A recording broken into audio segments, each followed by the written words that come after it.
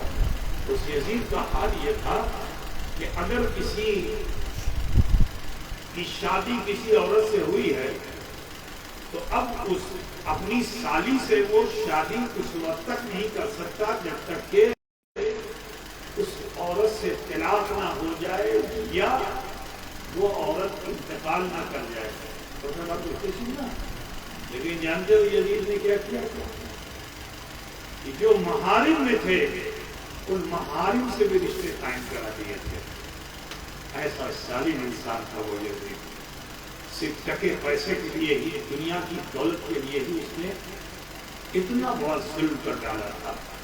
میرے عزیز خیال کیجیے, وہ یہ سمجھ رہے تھے کہ ہم نے تو ان کو مسئلہ کر دیا, ان کی ہڈیاں بھی توڑ ڈالی ہیں. لیکن اے ظالموں, تجھے معلوم ہے کہ ان کا مقام کیسا ہے کہ اللہ تعالیٰ نے ارشاد فرمایا کہ ان اللہ مع الصابرین, کہ بے شک صبر کرنے والوں کے ساتھ اللہ ہے. تو اللہ کیسا صبر کرنے والوں کے ساتھ ہے؟ اللہ تعالیٰ اس آیت کریمہ میں آگے اعلان فرما رہا ہے کہ وَلَا تَقُولُوا لِمَن يُقْتَلُ فِي سَبِيلِ اللَّهِ أَمْوَاتٌ. تم سمجھ رہے ہو کہ یہ مر گئے جو خدا کی راہ میں شہید کر دیے جائیں, تم ان کو مردہ گمان بھی مت کرو, سوچو بھی نہیں. اگر سوچنا بھی ایمان کے جانے کا اندیشہ ہے. جو خدا کی راہ میں شہید کر دیے جائیں تم ان کو مردہ گمان بھی مت کرو بلکہ وہ زندہ ہیں. تو سنو, جو غلام حسین ہو, غلام حسین کا بھی غلام ہو, اگر راہ مولا میں شہید کر دیا جائے اور وہ غلام جب شہید ہوتا ہے تو اللہ اسے اس کی زندگی کا اعلان کر رہا ہے. تو جب غلام زندہ ہیں تو بتاؤ غلاموں کا آقا حسین کیوں نہیں زندہ؟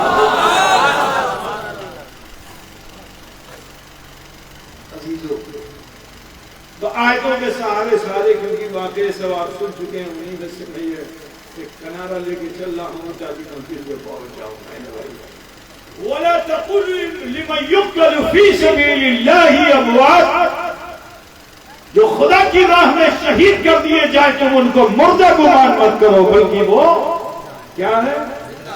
وہ زندہ ہے. آئے تھے بیعت لینے کے لیے, یزید کے ہاتھ پہ ہاتھ رکھ دو, بیعت کر لو. امام حسین نے کہا کہ سر کٹ سکتا ہے مگر ہاتھ نہیں کیا جا سکتا. ایک بات بتاؤ, گھوڑے دوڑوا دیے, جسم کے ٹکڑے ٹکڑے کرا دیے, ٹھیک ہے, لیکن دیکھو عقل کو, دیکھو ان کی عقل کو کیا ہو گیا تھا. آئے تھے ہاتھ مانگنے کے لیے اور لے کے گئے کیا؟ ارے بولو, کیا لے کے گئے؟ ارے لے جانا چاہیے کہ ہاتھ مانگ رہے تھے تو ہاتھ لے جاتے. جب شہید ہو گئے تھے, انتقال کر گئے تھے, مردہ سمجھ رہے تھے, جن پہ تم نے گھوڑے دوڑوا دیے ظالموں, ہاتھ لے کے جاتے تو شاید یہ بھی خوش بھی ہو جاتا. لیکن کیا لے کے گئے؟ سر لے کے گئے. تو سنو, اللہ تعالی ارشاد فرماتا ہے جو خدا کی راہ میں شہید کر دیے جائیں تم انہیں مردہ گمان مت کرو بلکہ وہ زندہ ہیں. تو سنو, ان کی زندگی کا ثبوت تو ان اشقیاء کے نیزوں پہ چڑھے ہوئے وہ سر ہیں کہ جن سروں سے قرآن کی تلاوت کی آواز آ رہی ہے. تو زندہ ہے واللہ, تو زندہ ہے واللہ, میری چشم عالم سے چھپ.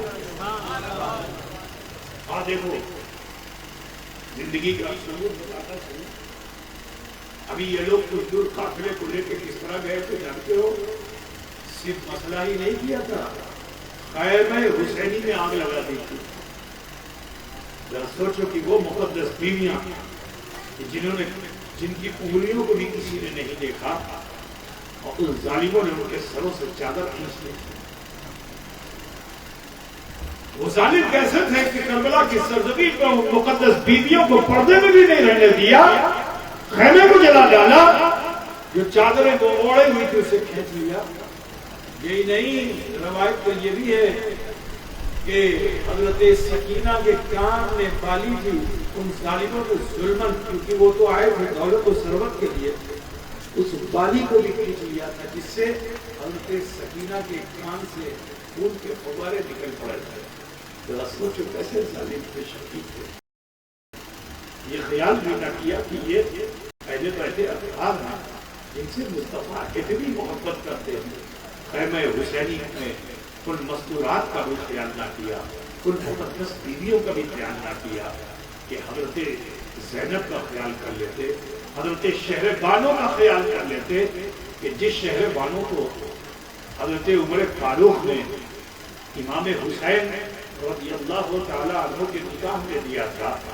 ذرا سوچو، وہ چہیتی بیٹی سکینہ ہیں کہ جو امام حسین کی بڑی چہیتی بیٹی ہے، بڑی لاڈلی بیٹی ہے، لیکن وہاں وہ مظلوم ہے، اور اسی خیمے میں ابھی بھی بیمار ہے، ظالم ان کی طرف بھی پڑے تھے تلوار لے کر، لیکن پھر کسی شخص نے روکا کہ اس بیمار کو خود ہی ہے، مر جائے گا، اس پہ تلوار چلانے کی کیا ضرورت ہے، اس کی تو حالت سے بخار تیز تھا حضرت آبی بھی بیمار کو۔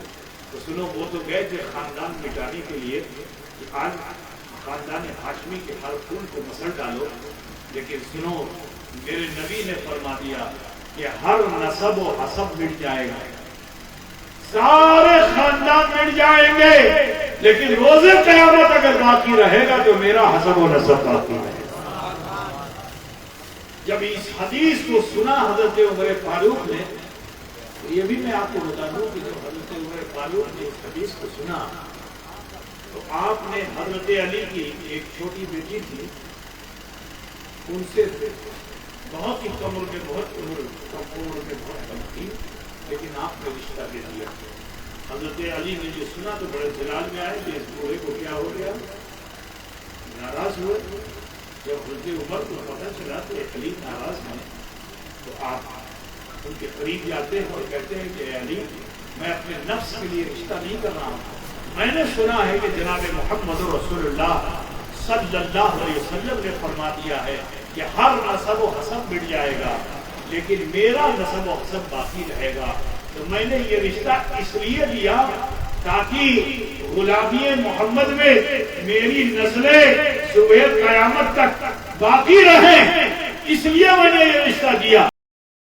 جب حضرت علی نے ان کے نظریے کو جان لیا تو اپنی بیٹی کو حضرت عمر کے نکاح میں دے دیا۔ تو میں اس بات کو اس لیے کہہ رہا ہوں کیونکہ اہل تشیع جو ہے وہ الزامات کو لگاتے ہیں، لیکن صحابہ کرام سے اہل بیت اطہار کا اتنا گہرا رشتہ تھا کہ سنو، حضرت امام حسن کے بیٹے کا نام ابو بکر تھا، وہ بھی کربلا کے سرزمین پہ شہید ہوئے۔ مولا علی کے بیٹے کا نام عمر تھا، وہ بھی کربلا کی سرزمین میں شہید ہوئے۔ حضرت امام حسن کے ایک بیٹے کا نام عثمان تھا، وہ بھی کربلا کی سرزمین پر شہید ہوئے۔ 72 نفوس میں یہ مقدس افراد بھی تھے۔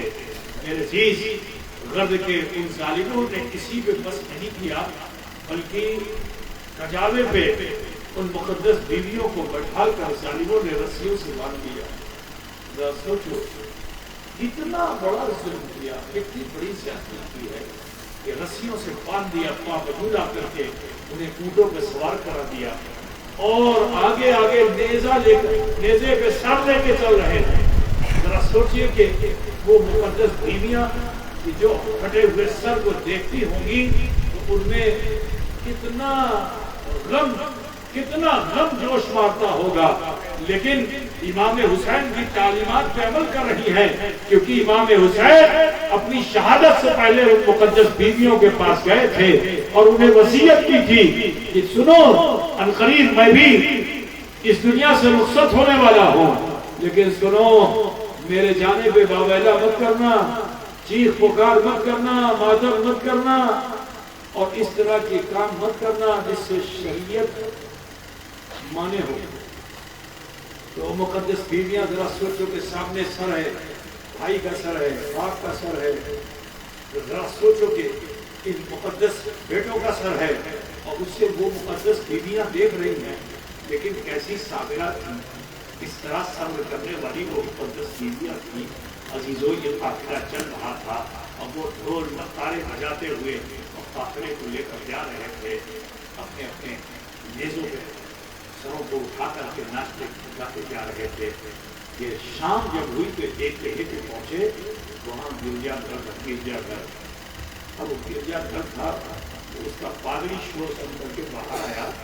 اس نے دیکھا کہ کچھ لوگ ایسے ہی جو ظالمانہ اس طرح سے سفر کر رہے ہیں کہ کسی کے سر کو نیزے پہ لگا کر کے اور ڈھول تاشے مجیرے کے ساتھ جا رہے ہیں۔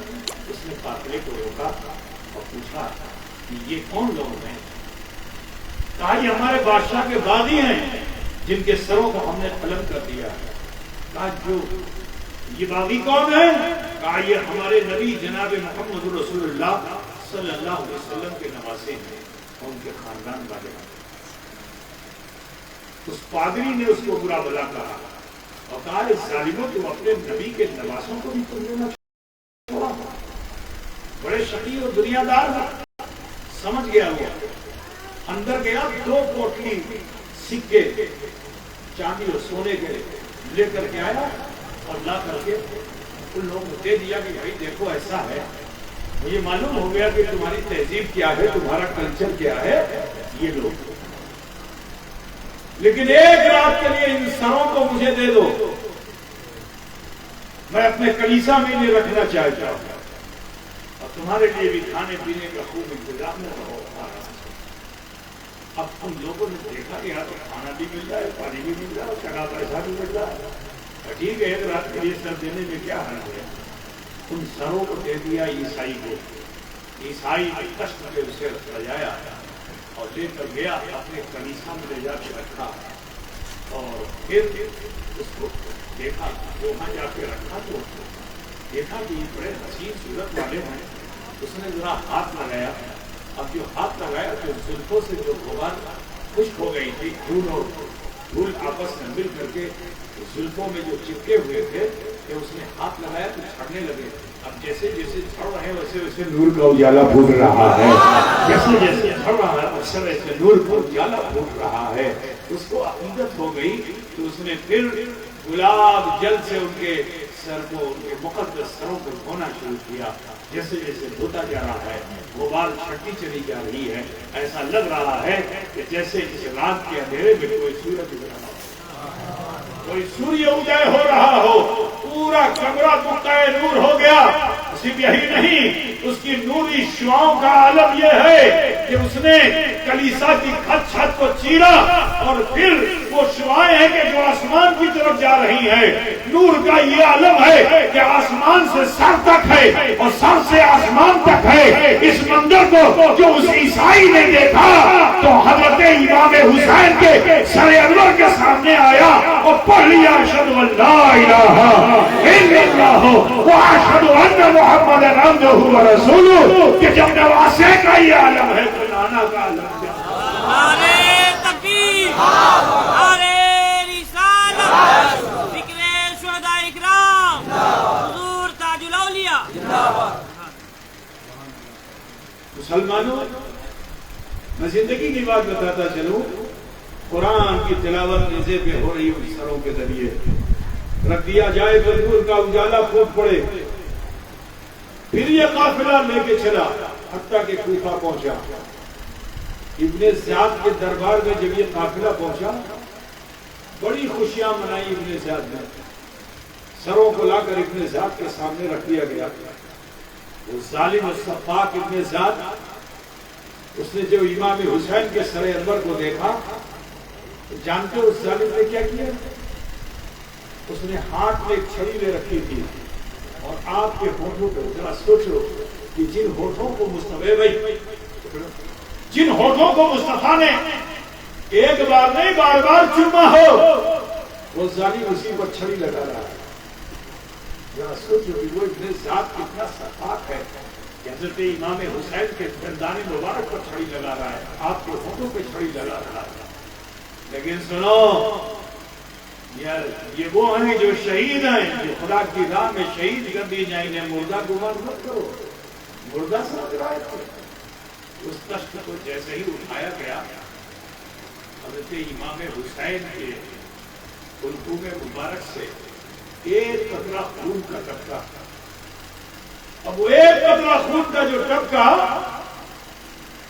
تو ابن زیاد کے زانوں پہ گرا، اور جب ابن زیاد کے زانوں پہ گرا تو وہ وہاں ٹھہرا نہیں، بلکہ اس کے زانوں کو چیرتا ہوا زمین میں گم ہو گیا. ذرا سوچو کہ وہ حسین ہیں کہ جن کو انہوں نے قتل کر ڈالا تھا، مار دیا تھا، لیکن رب فرما رہا ہے کہ وَلَا تَقُولُوا لِمَن يُقْتَلُ فِي سَبِيلِ اللَّهِ أَمْوَاتٌ بَلْ أَحْيَاءٌ وَلَٰكِن لَّا تَشْعُرُونَ. وہ زندہ ہیں، تمہیں شعور نہیں ہے. برادران ملت اسلامیہ، وَلَنَبْلُوَنَّكُمْ بِشَيْءٍ مِّنَ الْخَوْفِ وَالْجُوعِ وَنَقْصٍ مِّنَ الْأَمْوَالِ وَالْأَنفُسِ وَالثَّمَرَاتِ وَبَشِّرِ الصَّابِرِينَ الَّذِينَ إِذَا أَصَابَتْهُمْ مُصِيبَةٌ قَالُوا إِنَّا لِلَّهِ وَإِنَّا إِلَيْهِ رَاجِعُونَ. اگر میں اس پر تفصیل سیر حاصل گفتگو کروں تو کئی راتیں گزر جائیں گی.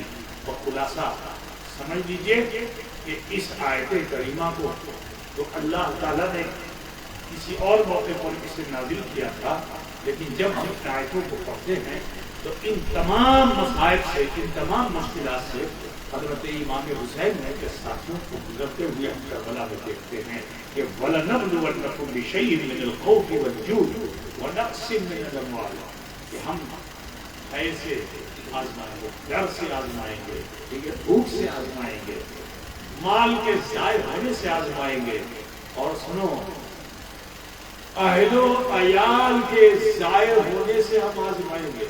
بولو یہ ساری چیزیں کربلا میں دکھائی دے رہی کہ نہیں؟ وہاں بھے بھی ہے، خوف بھی ہے، ٹھیک ہے، مال کے ضائع ہونے کا بھی معاملہ ہے، گھر والوں کے جان جانے کو بھی دیکھا جا رہا ہے، سب کچھ ہے کہ نہیں ہے. لیکن حسین نے جب صبر کیا تو اس صبر کے موقع پر اللہ انہیں تعزیت نہیں کہہ رہا ہے.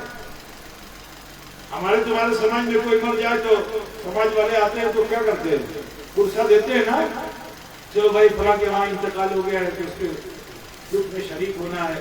اب جو آئے گا تو یہی کہے گا بھائی بڑا افسوس ہوا تمہارا ابا انتقال کر گیا، بڑا اچھا آدمی تھا، بڑا نیک آدمی تھا، تو بولتے ہیں نا بھائی.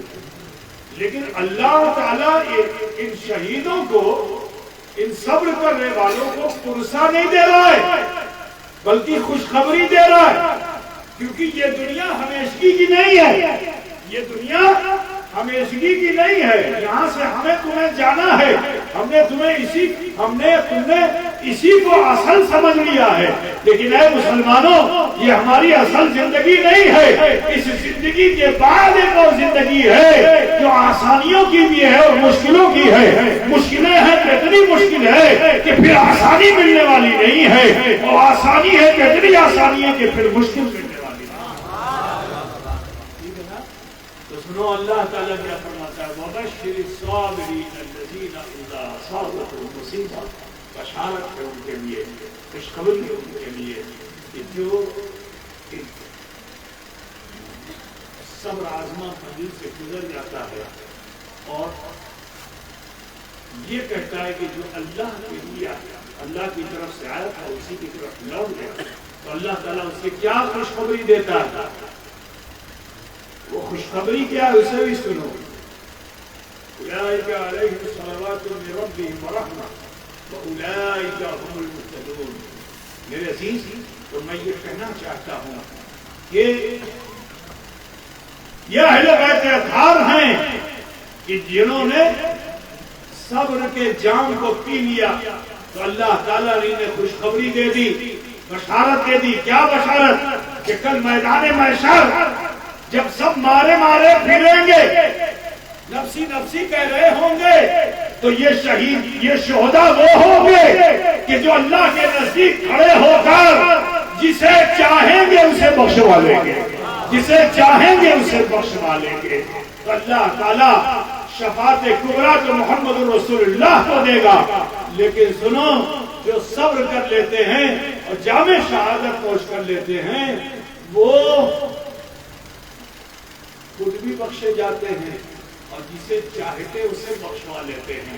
تو سنو، امام حسن و حسین وہ ہیں کہ جن نے انہیں یہاں کربلا میں پیاسا رکھا ہے، لیکن سنو، جب ہمارا تمہارا انتقال ہوگا اور جب قیامت آئے گی، اللہ تعالیٰ اٹھائے گا تو وہاں سب پیاسے پہنچیں گے، سب لطش لطش کہہ رہے ہوں گے، لیکن سنو، وہاں میرا حسین پیاسا نہیں ہوگا، وہاں میرا حسین پیاسا نہیں ہوگا، بلکہ پیاسوں کو پلانے والا ہوگا، اپنے نانا کے ساتھ کھڑے ہو کر حوض کوثر پر امت محمد رسول اللہ جب پیاس کی شدت میں ہوگی تو محمد رسول اللہ بھی پلائیں گے اور آل محمد رسول اللہ بھی پلائیں گے۔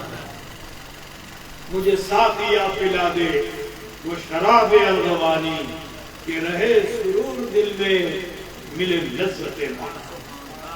برادران ملت اسلامیہ، تم نے جس پر پانی بند کیا تھا، لیکن جو ایسا محسن ہے کہ کربلا کی اس زمین پر پیاسا رہ کر کے محشر میں جب پہنچے گا تو اپنے نانا کی امت کو پیاسا نہ رہنے دے گا، بلا بلا کے پلائے گا۔ برادران اسلام، یہی نہیں بلکہ میرے رسول نے تو حسن و حسین کے لیے فرما دیا، کیا فرمایا کہ الحسن والحسین سیدہ شباب اہل الجنہ۔ کہاں راہ فرار اختیار کرو گے کہ یہ حسن و حسین وہ ہیں کہ جو جنتی جوانوں کے سردار ہیں۔ سوچو، ماں تمام عورتوں کی سردار، بیٹا جنتی جوانوں کا سردار، تو اے کیا نام ہے اس جگہ کا؟ گھسکی ٹولہ نا؟ ارے گھسکی ٹولہ ٹھیک ہے، وہ آنند تو ہو ہی نہیں سکتا، گھسکی والا تو ٹھیک ہے نا؟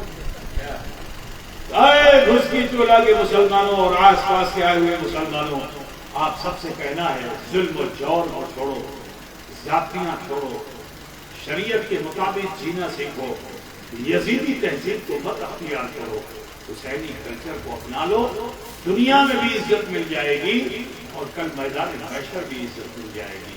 تو لہٰذا آپ سب سے کہنا ہے کہ جب مشکلیں آئیں تو آہو بکا اور چیخ پکار نہ کرو، بلکہ صبر و استقامت کے دامن کو اور مضبوطی سے تھام لو، اللہ مدد کے لیے تمہارے ساتھ ہے۔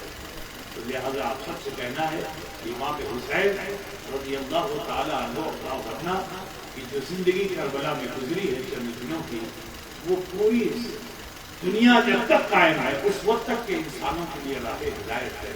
لہٰذا ہمیں اور آپ کو چاہیے کہ امام علی مقام جد علیہ السلام سے تہذیب سیکھنی چاہیے، کلچر سیکھنا چاہیے، جس حسین نے 72 زخم کھا کر کے بھی مزاج دے دیا، کلچر دے دیا کہ مسلمان کو کیسا ہونا چاہیے، صابر ہونا چاہیے اور نمازی بھی ہونا چاہیے۔ اس صابر حسین نے بتا دیا کہ جہاں صبر ہوتا ہے وہی نماز ہوتی ہے۔ تو کربلا کی سرزمین پر امام حسین نے جاتے جاتے امت کو درس کیا دیا، امت محمدی کو درس یہ دیا کہ اگر تلوار کی چھاؤں میں بھی ہو تو نماز کو چھوڑنا نہیں، نماز کو چھوڑنا نہیں۔ آواز وہاں سے یہی آتی ہے کہ نہ مسجد میں نہ بیت اللہ کی دیواروں کے سائے میں نماز عشق ادا ہوتی ہے، تلواروں کے سائے میں۔ لہٰذا آپ سب سے کہنا ہے کہ ایس کے مسلمانوں، آپ سب سے کہنا ہے محبت اہل بیت میں آپ صرف کھچڑے اور ملیدے مت بنائیے، ضرور بنائیے اسے، لیکن ساتھ ہی ساتھ ضروری ہے کہ امام حسین نے جس آخری پیغام کو اپنے وقت شہادت عطا فرمایا وہ ہے سجدہ، وہ ہے نماز۔ تو لہٰذا آپ سب سے کہنا ہے کہ نماز سے غافل مت ہوں۔ ماشاءاللہ آپ نے اپنی آبادی میں مسجد بہت اچھی بنائی ہے، بہت سندر بنائی ہے، اس مسجد کو اپنے سجدوں سے زینت بخشو۔ اللہ تبارک و تعالیٰ کل میدان محشر جو ہیں عزت اور سرفرازی کا تمغہ عطا فرمائے گا۔ اور میری بہن بیٹیوں سے کہنا ہے کہ میری بہن بیٹیوں اپنے گھروں کو مسجد جیسا بنا لو اور وقت وقت پر مصلی اس طرح بجھا دو کہ لوگ یہ سمجھے کہ گھر ہی یا مسجد ہے۔ میری بہن بیٹیوں، اگر سب کے سب مل کر، بیٹی بہن بہو سب مل کر کے کھڑی ہو جائے مصلی بچھا کے، بولو نماز کے سمے ایسا لگے گا نا پورے گھر میں ہر طرف نماز ہو رہی ہوگی کہ نہیں ہوگی؟ تو جب ایسا ہونے لگے گا پھر شیطان آئے گا۔ آج سب سے زیادہ سنی مسلمانوں کے گھروں میں شیطان گھسا ہوا ہے، یہ اوپرا ہے، نچلا ہے، نہ جانے کیا کیا ہے۔ کیوں ہے؟ اس لیے کیونکہ قرآن کی تلاوت نہیں ہے، اس لیے کہ نماز نہیں ہے، ذکر و اذکار نہیں ہے۔ تو یا حسین کرنے سے کچھ نہیں ہونے والا، یا حسین کا نعرہ مصیبت اچھا ہوگا۔ درود شریف پڑھیے،